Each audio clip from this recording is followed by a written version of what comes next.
कहते हैं कि नेकी का बदला जरूर मिलता है, लेकिन कराची में टैक्सी चलाने वाले रेहान के लिए उस एक रात की नेकी उस पर ऐसी भारी पड़ेगी, ये उसने कभी सोचा भी नहीं था। ये कहानी थी उसकी आखिरी सवारी की, उस लड़की की, और एक ऐसी मोहब्बत की जो नामुमकिन थी। रात के तकरीबन 3 बजे थे और कराची की सड़कों पर सन्नाटा था। हवा में बारिश के बाद मिट्टी की खुशबू फैली हुई थी। रेहान अपनी टैक्सी में घर लौट रहा था। वो अपनी माँ के ऑपरेशन के बारे में सोच रहा था, जिसके पैसे जमा करने के लिए वो हर रात देर तक काम करता था। उसने गाड़ी एयरपोर्ट के पीछे वाली लंबी सुनसान सड़क पर मोड़ दी। वहाँ स्ट्रीट लाइट्स बहुत कम थीं, जो गीली सड़क पर थोड़ी थोड़ी रोशनी डाल रही थीं। ऐसी ही एक रोशनी में उसने उसे देखा। सड़क के किनारे एक लड़की खड़ी थी जो बारिश में पूरी तरह भीग चुकी थी और ठंड से कांप रही थी। जैसे ही रेहान ने गाड़ी धीमी की, हेडलाइट्स की रोशनी उस पर पड़ी। वो बहुत खूबसूरत थी, लेकिन उसकी बड़ी बड़ी आंखों में बहुत दर्द था। उसके कपड़े भीग कर जिस्म से चिपक गए थे। वो बहुत अकेली और लाचार लग रही थी। पहले तो रेहान ने सोचा कि गाड़ी ना रोके, क्योंकि इतनी रात को सड़क महफूज नहीं थी, लेकिन उस लड़की का डरा हुआ चेहरा देखकर उसका ज़मीर नहीं माना। उसने गाड़ी किनारे की, शीशा नीचे किया और नरमी से पूछा, बहन, आप ठीक तो हैं? इस वक्त यहाँ क्या कर रही हैं? मेरी आवाज़ सुनकर वो डर गई। मेरी गाड़ी खराब हो गई है और फ़ोन भी बंद है। उसने कांपती हुई आवाज़ में कहा, मैं यहीं पास में रहती हूँ, क्या आप मुझे घर छोड़ देंगे? रेहान को उस पर तरस आ गया। उसने दरवाजे का लॉक खोला। हाँ हाँ ज़रूर, अंदर बैठ जाइए, वरना आपको ठंड लग जाएगी। वो एक पल के लिए रुकी, फिर जल्दी से पिछली सीट पर बैठ गई। उसके साथ ठंडी हवा का एक झोंका भी गाड़ी में आ गया। वो कोने में सिमट कर बैठ गई और पास के एक पुराने मोहल्ले का पता बताए। रास्ते भर खामोशी रही। रेहान ने गाड़ी का हीटर थोड़ा चला दिया। वो उसे शीशे में देख सकता था, जो अंधेरे में धुंधला सा नजर आ रहा था। उसने कोई और सवाल नहीं पूछा और चुपचाप गाड़ी चलाता रहा। जब वो उसकी बताई गली में पहुंचे तो उसने एक बड़े पुराने से गेट की तरफ इशारा किया। बस यहीं रोक दें। रेहान ने गाड़ी रोक दी। इससे पहले कि वो किराए के बारे में कुछ कहता, उसने दरवाजा खोल लिया। आपका बहुत शुक्रिया, उसने धीमी आवाज में कहा। आपकी नेकी के लिए शुक्रिया। यह कहकर वो गाड़ी से उतरी और गेट के अंदर गायब हो गई। गेट उसके पीछे एक हल्की आवाज के साथ बंद हो गया। रेहान कुछ देर हैरान सा बैठा रहा। उसने घर को ठीक से देखा भी नहीं था। फिर वो मुस्कुराया। उसे किसी की मदद करके अच्छा महसूस हो रहा था। उसने गाड़ी मोड़ी और घर की तरफ चल पड़ा। वो सोच रहा था कि वो जल्द ही उस लड़की के चेहरे को भूल जाएगा, लेकिन वो गलत था। वो चेहरा तो अब उसके दिल और दिमाग पर बसने वाला था। उस रात रेहान गहरी नींद सोया, लेकिन उसने एक अजीब ख्वाब देखा। उसने खुद को उसी सड़क पर खड़ा पाया जहां वो लड़की मिली थी, मगर अब वहां बहुत घनी धुंध थी और शहर की कोई आवाज नहीं आ रही थी। रोशनी सिर्फ एक टिमटिमाते हुए स्ट्रीट लैंप से आ रही थी। उसे अपने पास किसी के होने का एहसास हुआ। उसने मुड़कर देखा तो वो वही लड़की थी, मगर अब वो डरी हुई या भीगी हुई नहीं थी। वो बड़े आराम से खड़ी थी और उसके कपड़े बिल्कुल सूखे थे। उसके जिस्म से एक हल्की रुपहली रोशनी निकल रही थी। उसकी आंखों में डर की जगह एक अजीब सी समझदारी थी। रेहान, उसने कहा। उसकी आवाज अब कांप नहीं रही थी, बल्कि बहुत साफ और सुरीली थी। आप मेरा नाम कैसे जानती हैं? रेहान ने पूछा। उसका दिल जोर से धड़कने लगा। वो मुस्कुराई। मैं तुम्हारे बारे में बहुत कुछ जानती हूँ रेहान। मैं आज रात तुम्हें परख रही थी। ये सड़क 2 दुनियाओं के मिलने की जगह है, उसने बताया। मैं रात को अकेले सफर करने वालों को दिखती हूँ। मैं खुद को मजबूर दिखाती हूँ ताकि उनके दिल की नीयत जान सकूं। अगर तुमने मुझे बुरी नजर से देखा होता या मेरा फायदा उठाने की कोशिश की होती, तो मैं तुम्हें ऐसी दहशत दिखाती कि तुम सोच भी नहीं सकते। मैं तुम्हें हमेशा के लिए इस धुंध में कैद कर लेती। रेहान ये सुनकर बहुत डर गया। लेकिन तुम एक अच्छे इंसान निकले। वो एक कदम करीब आई। हवा में चमेली की खुशबू फैल गई। तुमने मुझे इज्जत दी। तुम्हारा दिल बहुत साफ है रेहान, और तुम्हारी इसी बात ने मुझे तुम्हारा दीवाना बना दिया है। एक जोर के झटके से उसकी आंख खुल गई। उसका जिस्म पसीने में भीगा हुआ था। बाहर से सुबह की अजान की आवाज आ रही थी। ये बस एक ख्वाब था, उसने खुद को समझाया। शायद थकान की वजह से आया होगा। वो उठा और दिन के कामों में लग गया, उस ख्वाब को भूलने की कोशिश करते हुए। लेकिन जब वो अपनी गाड़ी साफ करने गया तो उसे एक ऐसी चीज मिली जिसने ख्वाब को हकीकत बना दिया।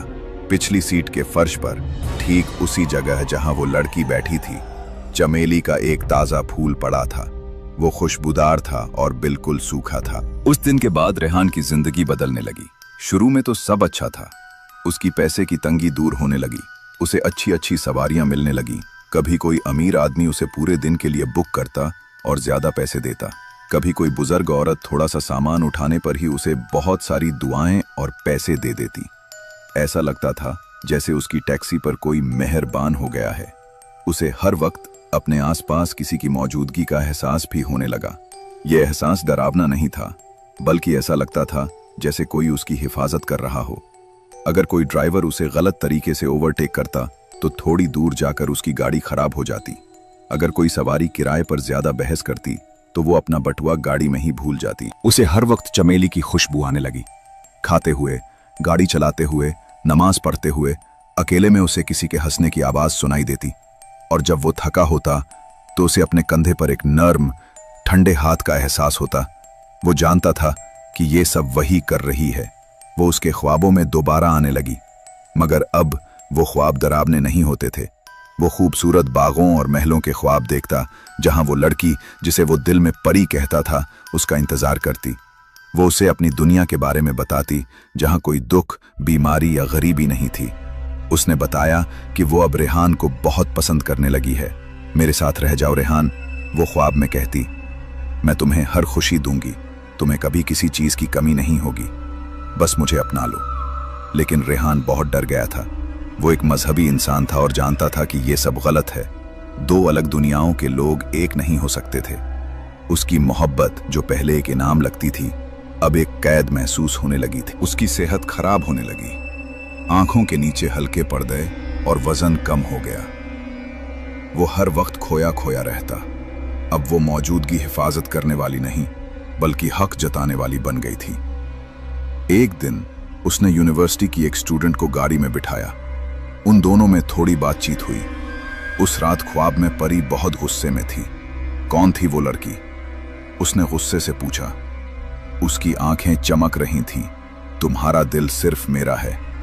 अब रेहान की बर्दाश्त खत्म हो गई। यह अब ख्वाब नहीं था, ये एक ऐसा इश्क था जो उसकी जान ले रहा था। वो समझ गया कि अगर उसने मदद नहीं ली तो वो बर्बाद हो जाएगा। रेहान की मां ने जब अपने बेटे की ये हालत देखी तो वो समझ गई कि ये कोई आम बीमारी नहीं है। वो उसे मनाकर मंगोपीर में रहने वाले एक बुजुर्ग बाबा वली के पास ले गई। बाबा वली एक छोटे से कमरे में रहते थे, जहां हर तरफ किताबें और अगरबत्तियों की खुशबू थी। वो एक नूरानी चेहरे वाले बुजुर्ग थे। रेहान ने कांपती हुई जबान में उन्हें सब कुछ बता दिया, बारिश वाली रात से लेकर उस रात के ख्वाब तक सब कुछ। बाबा ने आंखें बंद करके पूरी बात सुनी। जब रेहान चुप हुआ तो वो कुछ देर खामोश रहे। फिर उन्होंने कहा, बेटा, तुम पर किसी बुरी चीज का असर नहीं है। मसला ये है कि एक ताकतवर जिन कबीले की शहजादी को तुमसे मोहब्बत हो गई है। वो शैतान नहीं है, लेकिन वो आग से बनी मखलूक हैं। उनके जज्बात हम इंसानों से 1000 गुना ज्यादा ताकतवर होते हैं। उसकी मोहब्बत सच्ची है, लेकिन वो तुम्हें जलाकर राख कर देगी, जैसे सूरज एक फूल को जला देता है। उन्होंने आगे कहा, वो तुम्हें आसानी से नहीं जाने देगी। तुम्हें उसे खुद ये दिखाना होगा कि तुम इस मिट्टी की दुनिया के हो और वो आग की। तुम्हें यह रिश्ता तोड़ना होगा। बाबा ने रेहान को एक तावीज दिया, इसे पहन लो। अगर वो तुम्हें छूने की कोशिश करेगी तो ये उसे तकलीफ देगा, लेकिन असली लड़ाई तुम्हें अपने दिल से लड़नी है। मैं तुम्हें कुछ आयतें देता हूं। सूरज डूबने के बाद इन्हें पढ़ना शुरू कर देना और रुकना मत, चाहे कुछ भी हो जाए। वो तुम्हें रोकने की बहुत कोशिश करेगी, मगर तुम हिम्मत मत हारना। रेहान दिल में उम्मीद और डर लिए घर वापस आया। उसने तावीज पहन लिया। रात होते ही वो नमाज पढ़ने वाली चटाई पर बैठ गया और आयतें पढ़ना शुरू कर दी। फौरन ही कमरे का माहौल बदल गया। हवा भारी हो गई और चमेली की खुशबू इतनी तेज हो गई कि सांस लेना मुश्किल हो गया। फिर उसे उसकी आवाज सुनाई दी जो चारों तरफ से आ रही थी। रेहान, ये क्या कर रहे हो? मुझे तकलीफ हो रही है, रुक जाओ प्लीज। क्या तुम मुझसे मोहब्बत नहीं करते? उसकी आवाज में मिन्नतें थीं। फिर वो रोने लगी और चीखने लगी। कमरे की लाइटें जलने बुझने लगी। रेहान को लगा जैसे कोई भारी चीज उसे दबा रही है, मगर उसने तावीज को मजबूती से पकड़ लिया और आयतें पढ़ता रहा। उसकी आंखों से आंसू बह रहे थे। उसे उस लड़की के लिए बहुत दुख हो रहा था, लेकिन वो जानता था कि उसकी अपनी जिंदगी दांव पर लगी है। ये सिलसिला बहुत देर तक चलता रहा और फिर अचानक सब कुछ शांत हो गया। बोझ हट गया, खुशबू चली गई और कमरे में सन्नाटा छा गया। थकान की वजह से रेहान वहीं सो गया और उसने आखिरी बार ख्वाब देखा। वो उसी धुंध वाली सड़क पर था। परी उसके सामने खड़ी थी। वो बहुत उदास लग रही थी। अब हमारे बीच एक दीवार बन गई है, उसने नरमी से कहा। तुमने अपनी दुनिया चुन ली, मैं इसे पार नहीं कर सकती, मुझे माफ कर देना, रेहान ने धीरे से कहा। उसने एक आखिरी उदास सी मुस्कान दी। माफी मत मांगो, तुम्हारा दिल साफ था, मैं ये कभी नहीं भूलूंगी। तुम्हारी नेकी मेरे लिए एक तोहफा थी, काश मैं उसे रख पाती। हमेशा खुश रहना रेहान। ये कहकर वो मुड़ी और उस घनी धुंध में चलते चलते गायब हो गई। रेहान की आंख खुली तो सुबह हो चुकी थी और परिंदों की आवाजें आ रही थीं।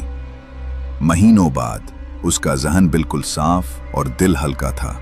उसकी जिंदगी वापस पहले जैसी हो गई, मगर अब वो बदल चुका था।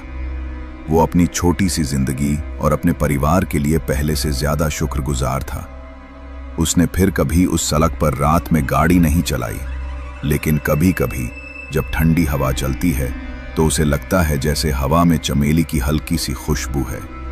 उस नामुमकिन मोहब्बत की एक मीठी सी दर्द भरी याद। तो दोस्तों, ये थी रेहान की कहानी।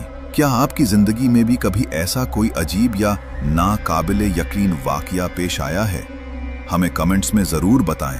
हो सकता है हमारी अगली कहानी आपकी हो। वीडियो पसंद आई हो तो लाइक करें, दोस्तों के साथ शेयर करें और ऐसी मजीद कहानियों के लिए हमारे चैनल को सब्सक्राइब करना मत भूलिएगा।